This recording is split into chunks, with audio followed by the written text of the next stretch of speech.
Okay, so today we are going to be doing the in-class piece of how to use your graphing calculator to graph quadratic equations.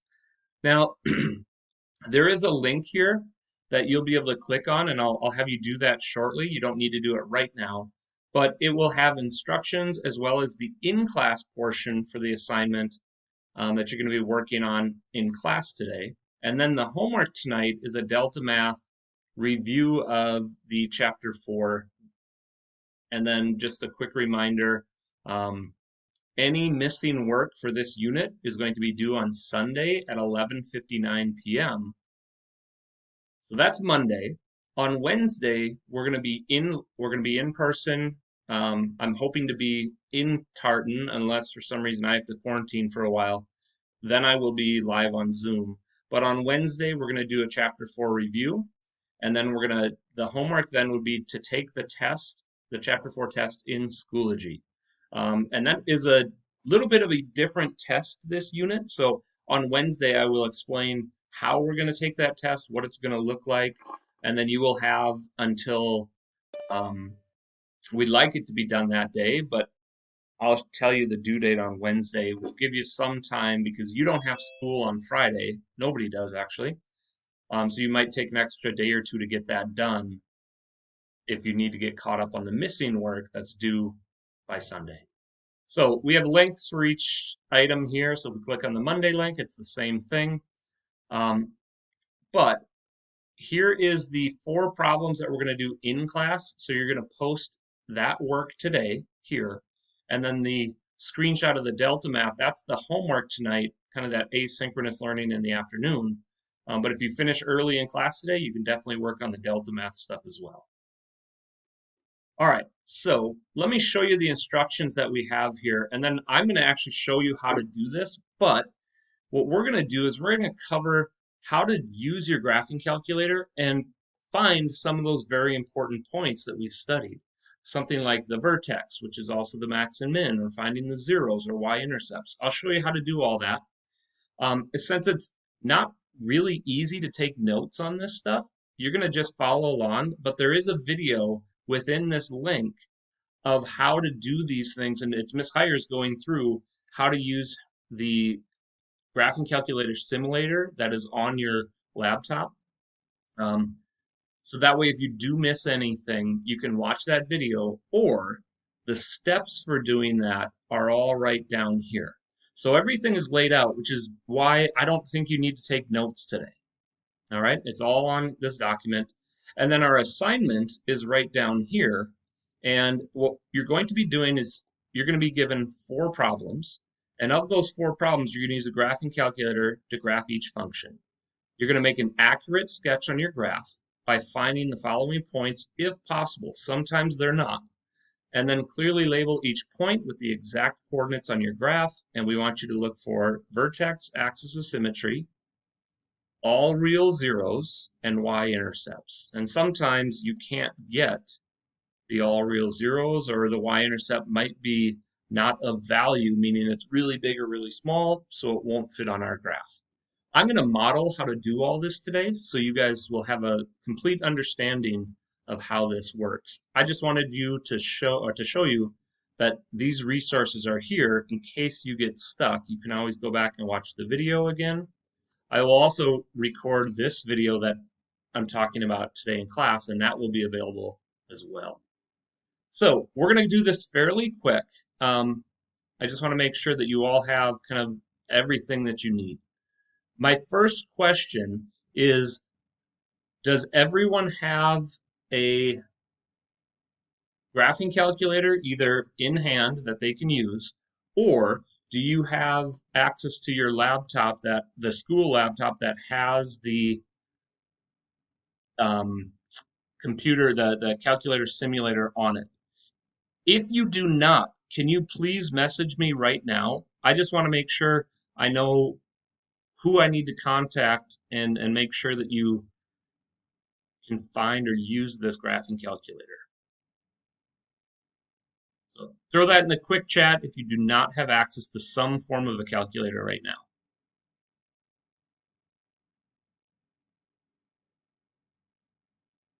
our goal is to sketch a quadratic function using a graphing calculator, and we're going to be able to identify vertex, axis of symmetry, all real zeros if they exist, and y-intercepts.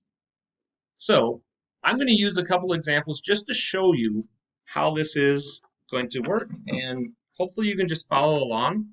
And then again, when it comes time for you to do it, you will have access to the video to go back and look at these notes if needed. Okay. Hopefully you've done this before, which is kind of why we're going to assume that you're pretty comfortable with this. To start, this is just a quick review question. What form are we in? Right? We have our standard form, and I'm going to treat a couple of these questions as review as well.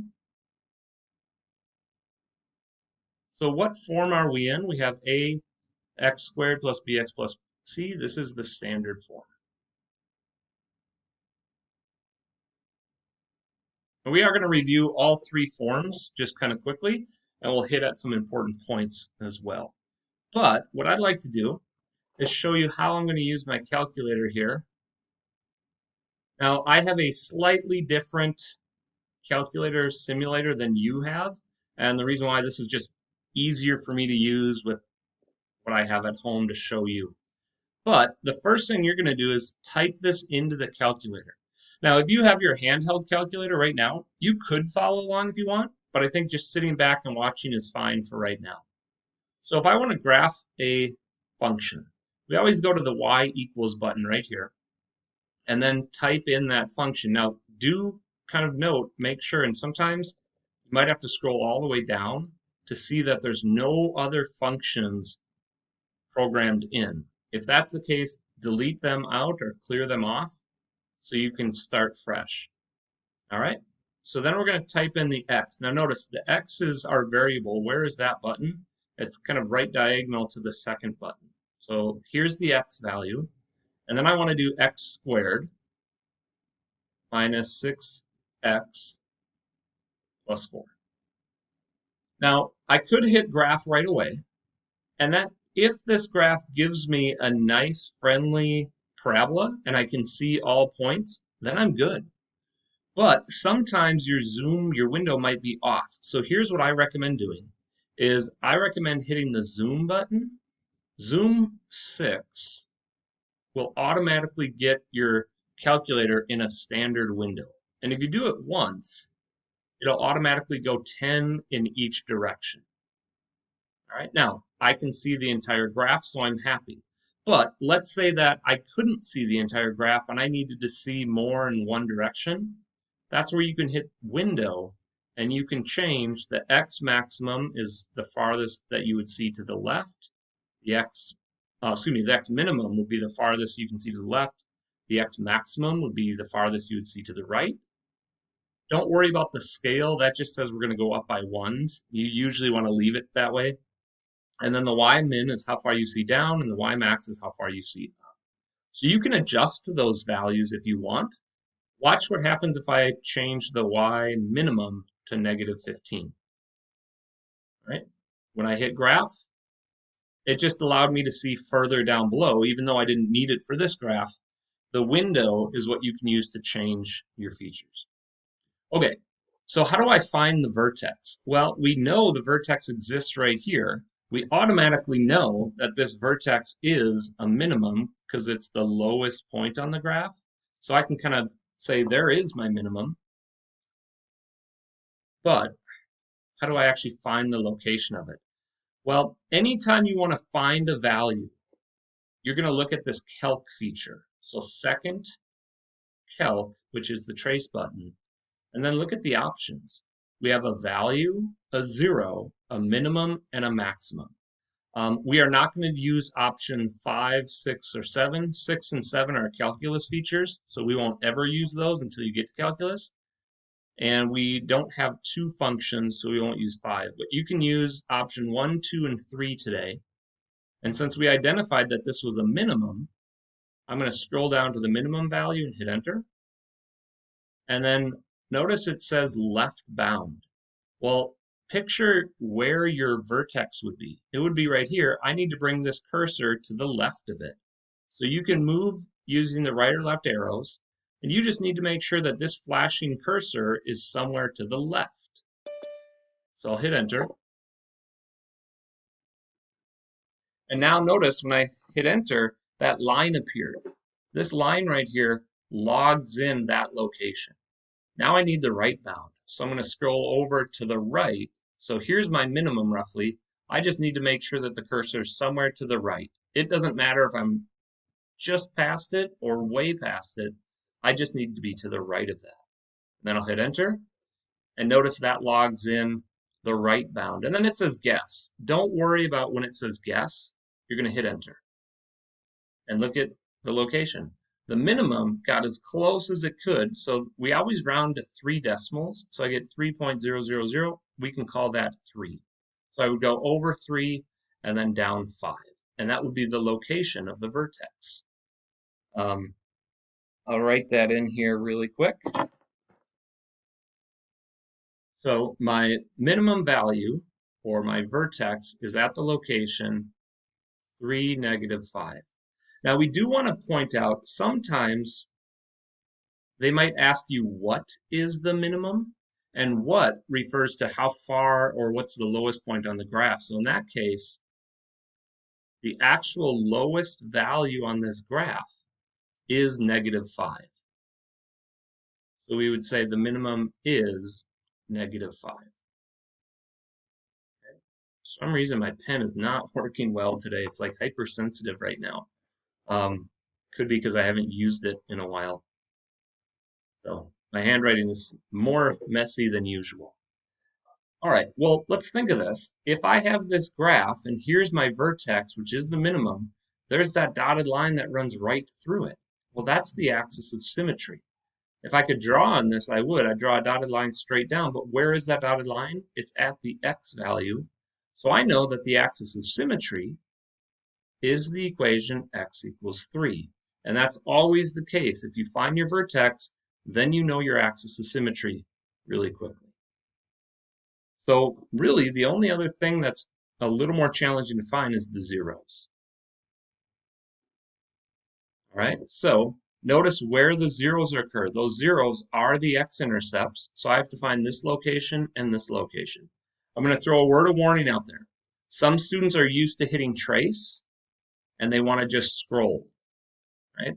Trace will get you close, but notice this is not exact. Right? It's not going to get me perfectly when the y value is 0. So trace is not an accurate option for finding this answer. So what we need to do is we need to go second calc. Notice I'm going back to the calc feature. And what do I want to find? I want to find a 0. I'm going to hit enter. So right now my cursor is roughly where the 0 is, but it asks me for a left bound. So I need to bring this cursor to the left of this point. So I'm just going to hit the left arrow a couple of times, and you can see that I'm definitely to the left of this 0. And when I hit that enter, it puts that dotted line. So now if I scroll, I need the right bound. And the right bound means I need to be to the right of this 0.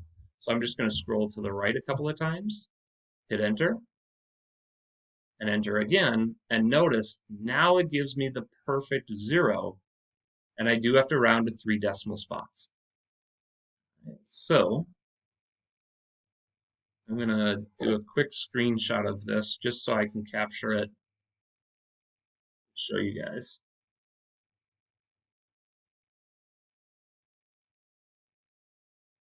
So here's one of my zeros. I'll record that in just a second. But let's find the other 0, because there is one more 0 right here. So I'm going to go second calc, back to option 2, because we're finding the 0. And then I'm going to go, and now here's the interesting point. It says left bound. I have to be to the left of this 0 right here. So one way that I mean, if you could stop right here, you're definitely to the left of that. But if you're ever confused, what you can do is bring your cursor close to that 0. And if you want the left bound, hit the left arrow a couple of times. And then hit enter. And that will log in a point to the left of that 0. And now it says right bound. So if you're ever confused, bring your cursor close to that 0. And now hit the right arrow a couple of times, hit enter, and notice it says take a guess.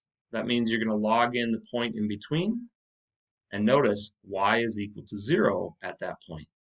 And you can definitely tell we don't have friendly answers here, which is completely fine because a lot of times answers aren't friendly in math. All right, so I just wrote these down, or I screenshotted them, but if I asked you to find the zeros, how would I record that? The zeros are at x equals 0.764.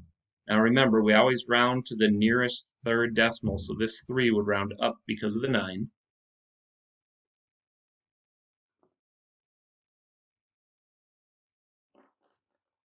And then the other 0 is right here, and we'd run around that to the nearest third decimal as well. So there are my two x-intercepts, or my zeros. And the last point is the y-intercept. Now, you might automatically know what the y-intercept is, because in standard form, the y-intercept is wherever x is equal to 0. If you put 0 in here and here, the only output that's left over is the 4. So you could very easily do this part without a calculator. But how do you do it with a calculator? Right? The nice thing about this feature is there's two options to do this. If you want to go back to the calc, second calc, value, right? We just want to plug in the value. So when we hit enter on option 1, it says, what do you want x to be? Well, anytime you have the y-intercept, you can say x is equal to 0 and hit enter. And notice it'll bring you perfectly to that spot, over 0, up 4, and that is the y-intercept.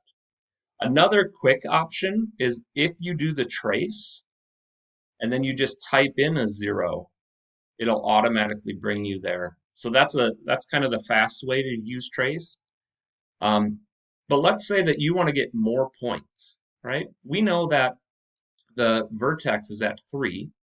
What if I wanted to find out what's the point when x is equal to 2? All you have to do is hit trace and type in number 2 and hit enter. And notice it gives you a point. I could do the same thing when x is 1. Trace, x is 1, hit enter. So that way you can get more accurate points. And you could also use a table as well. You could go second table. And notice this gives you all the possible points that you could want. And sometimes the vertex is present in there. So there's a lot of different options here. Okay, what would this look like if this was a homework problem? What would I want to see from you? Well, I want to see a graph, all right? And what has to be labeled on your graph is I need to see the vertex. So the first thing you should do is go over 3, down 5. There's your vertex. And then you want the axis of symmetry to run right through that. Now we want those to be labeled as well. Just like you were asked to do in the homework, you're going to label vertex, and then notice we have the point already here. And then you should label this as the axis of symmetry.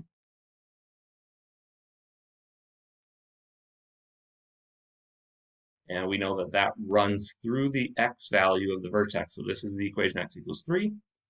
And now notice my two intercepts. I have my two intercepts right here. And they are both located at the x values, rounded to 3 decimals. So here's my x-intercept. And then the final one is the y. The y-intercept is at the spot 0, 4. And keep in mind, you can use that idea of the axis of symmetry and reflect points to get a more accurate parabola. So if I want to plot the point 0, 4, notice this is 1, 2, 3 spots away from the axis of symmetry. If I reflect it over 1, 2, 3, I also have this point from the idea of this is symmetric. And like we said, if you wanted to get more points, you could plug in 2 into your calculator and you would get over 2 down 4. And then you could reflect that and you'd have another point. Or what about the spot over 1 down 1? Reflect that. So you can get many, many points. So this is just another way to produce really nice graphs, but we're able to find answers that are not super friendly because we would have to do quadratic formula to find this, and that's a lot of work. Our calculator can save us a lot of that work. All right, now what we're going to do here quick, and again, you're not taking notes on this, is I just want to quick show you it doesn't matter what type of form you're in. And I want to just quick review these three forms. We had standard form in the last example. This example was at the equation y equals a times x minus p and x minus q. And what form was this? This was the intercept form.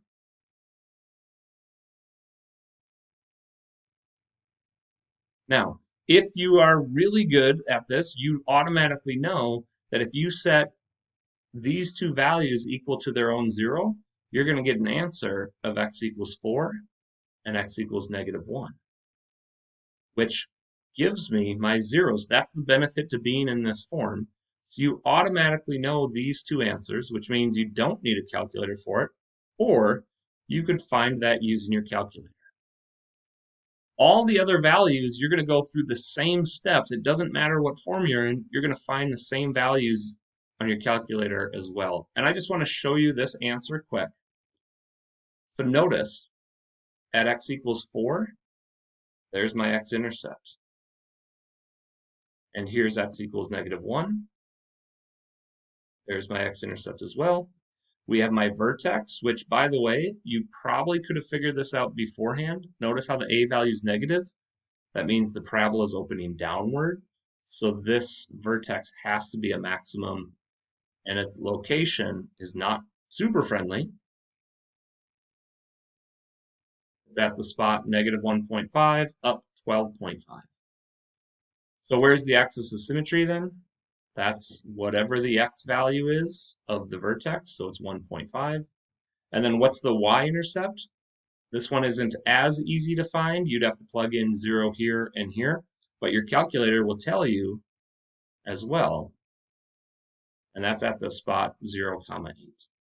So for tonight's homework, you are expected, or the in-class homework, I should say, you're expected to graph the function, just like this, and identify these 4 points, if possible.